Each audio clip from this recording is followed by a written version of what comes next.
Bonjour à tous, je suis très heureuse de vous retrouver sur ma chaîne Cook Like a Champ pour une nouvelle recette. Aujourd'hui, je vous propose de faire du tzatziki. Et oui, c'est un peu compliqué à prononcer, mais c'est super simple à faire. Et quelques blinis pour aller avec. On passe aux ingrédients et on fait les recettes. Commençons donc par faire les blinis. Ici, j'ai mis un œuf, 80 g de farine, une pincée de sel, 5 g de beurre, 5 g de levure boulangère et 10 centilitres de lait. On fait la recette. On commence par mélanger la levure boulangère dans du lait qui est légèrement, mais très légèrement tiédi. Pendant ce temps, vous faites fondre votre beurre. Mélangeons donc cette levure chimique au lait légèrement tiédi. On mélange bien et on continue la recette. Une fois que votre levure boulangère est bien dissoute dans votre lait et que votre beurre est fondu, vous séparez votre jaune du blanc. Dans un grand saladier, vous mettez votre farine. Voilà, vous faites un petit puits si c'est plus facile pour vous.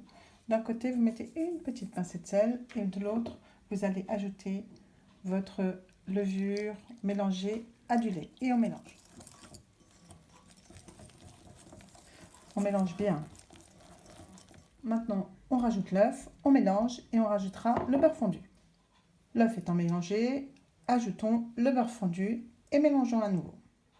Voilà, la première partie de la pâte est faite. Maintenant, vous prenez votre blanc d'œuf et vous le montez. Montez en neige. J'ai fait monter mon blanc d'œuf en neige dans un saladier un petit peu plus grand afin que lorsque vous le fouettez, ça s'aère plus et que ça monte plus vite. Donc voilà, maintenant je vais mélanger ce blanc d'œuf monté au reste de ma recette. J'ajoute donc mon blanc monté en neige au reste de ma recette et je remue tranquillement. Et je laisse reposer pendant une petite heure. Regardez comme elle est belle cette pâte. Donc maintenant, on va la laisser reposer. Si vous avez besoin tout de suite de faire vos blinis, vous pouvez le faire dans un petit quart d'heure, ça serait très bien. Mais vous pouvez la laisser reposer un tout petit peu plus, bien évidemment. En ce qui concerne la cuisson des blinis, soit vous prenez une poêle normale, Tefal, et puis on va mettre à la cuillère un petit peu de pâte et ça va faire un blinis. Soit si vous voulez, vous pouvez aussi prendre une poêle à pancake pour faire vos blinis, soit bien même une poêle spéciale blinis, mais je n'en ai pas, donc je vais la faire dans cette poêle-là, et peut-être même dans l'autre poêle pour vous montrer. Commençons par cette poêle.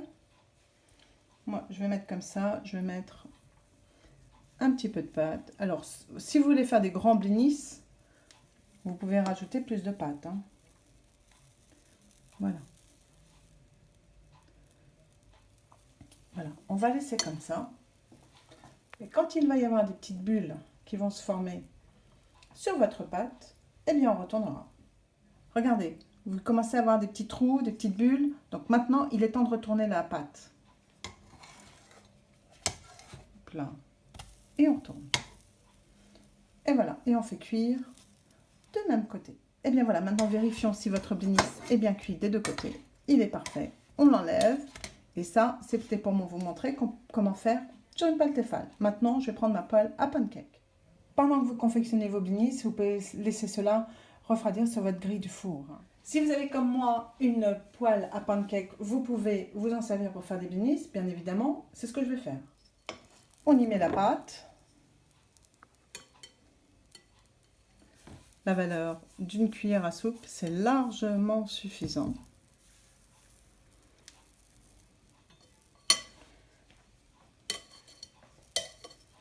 Et on fait pareil, on attend que ça fasse des petites bulles. Dès que les petites bulles sont faites, on retourne la pâte, on attend quelques instants et votre blinis est cuit.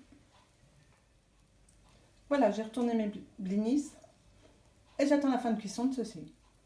Voilà, je continue de cuire mes blinis et on se retrouve lorsque j'ai fini. Sachez quand même que vous pouvez faire ces blinis avec de la farine de sarrasin, c'est pas mal non plus. Nos blinis sont maintenant terminés, passons donc au tzatziki.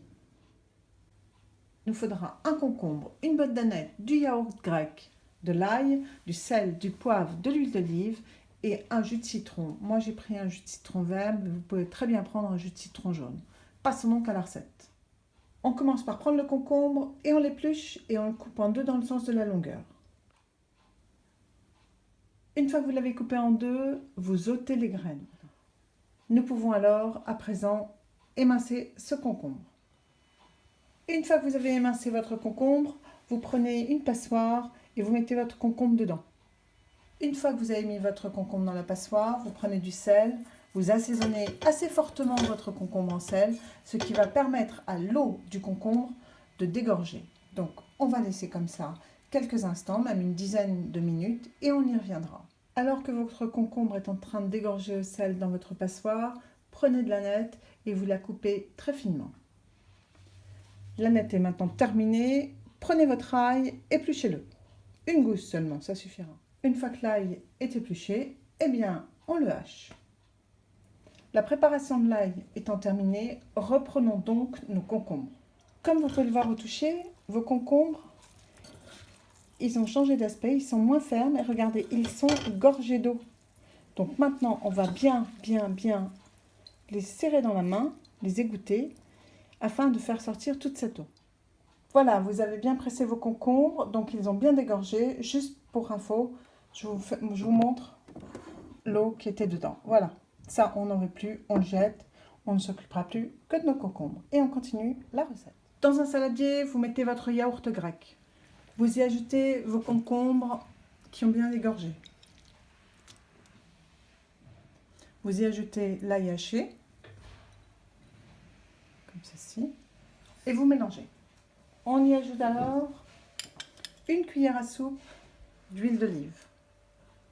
Et on assaisonne sel, poivre. Le sel et le poivre.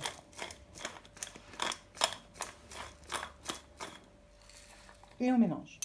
Dans ce mélange, on y ajoute une cuillère à soupe de jus de citron. Et maintenant, on y ajoute votre aneth. Alors, certains mettront de l'aneth, certains mettront de la menthe, certains mettront de la menthe et de la coriandre. Moi, j'ai choisi pour cette fois-ci de l'aneth. Et on mélange et on rectifie l'assaisonnement.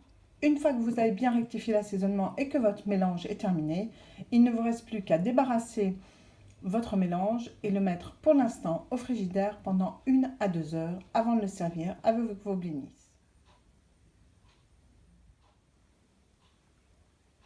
Et bien voilà, j'espère que ces 2 recettes vous auront plu et séduiront vos amis si vous les leur faites. C'était une recette spéciale dédicace pour Anna. Nous, on se retrouve très prochainement sur ma chaîne Cook Like a Champ. N'hésitez pas à liker ma vidéo. N'hésitez pas non plus à vous abonner car ça fait 1, toujours plaisir, et 2, c'est gratuit. Nous, on se retrouve très prochainement pour une nouvelle recette. Salut à tous!